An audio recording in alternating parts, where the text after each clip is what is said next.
YTN의 일대 주주 한전 KDN이 YTN 지분 매각을 최종 의결했습니다. 한전 KDN은 본격적인 매각 작업에 나설 계획인데 논란은 계속될 것으로 보입니다. 홍상희 기자입니다. 한전 KDN이 이사회를 열고 보유하고 있던 YTN 지분 전량 매각을 최종 결정했습니다.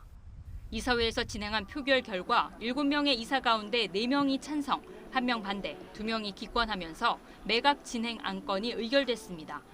이번 매각 결정은 긴축 재정을 위한 정부의 공공기관 자산 효율화 계획에 따른 후속 조치로 YTN 지분 소유가 한전 KDN 고유 업무와 무관하다고 판단한 데 따른 것으로 보입니다. 반대 의견으로는 매각 대금 사용처가 명확하지 않고 언론 공공성을 지키는 것이 공공기관의 역할이라는 주장이 나온 것으로 전해졌습니다. 이로써 한전 KDN은 지난 1997년 IMF 외환위기 당시 지분을 취득한 이후 25년 만에 YTN 지분 21.4%를 시장에 모두 내놓게 됐습니다. 민주노총 산하 전국 언론 노동조합은 언론 탄압이라며 즉각 반발했습니다.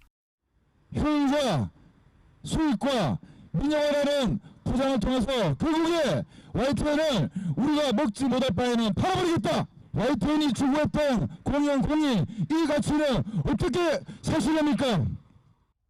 공공기관의 지분 매각으로 YTN 민영화가 현실화했다며 방송의 중립성 훼손이 불가피하다는 우려와 비판이 나오고 있습니다.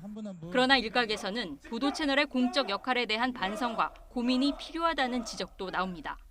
공공기관의 어떤 지원을 받고 있고 오히려 이제 조직의 성격으로 본다면 굉장히 공적인데 역설적으로 굉장히 진영론적이고 굉장히 당파적이란 말이죠. 이런 어떤 역설들이 왜 발생했는지를 좀 고민해 봐야 되고 실질적으로 여기 언론사들 자신들도 사실은 상당히 좀 자기의 혁신의 노력들을 해야 되는 거죠.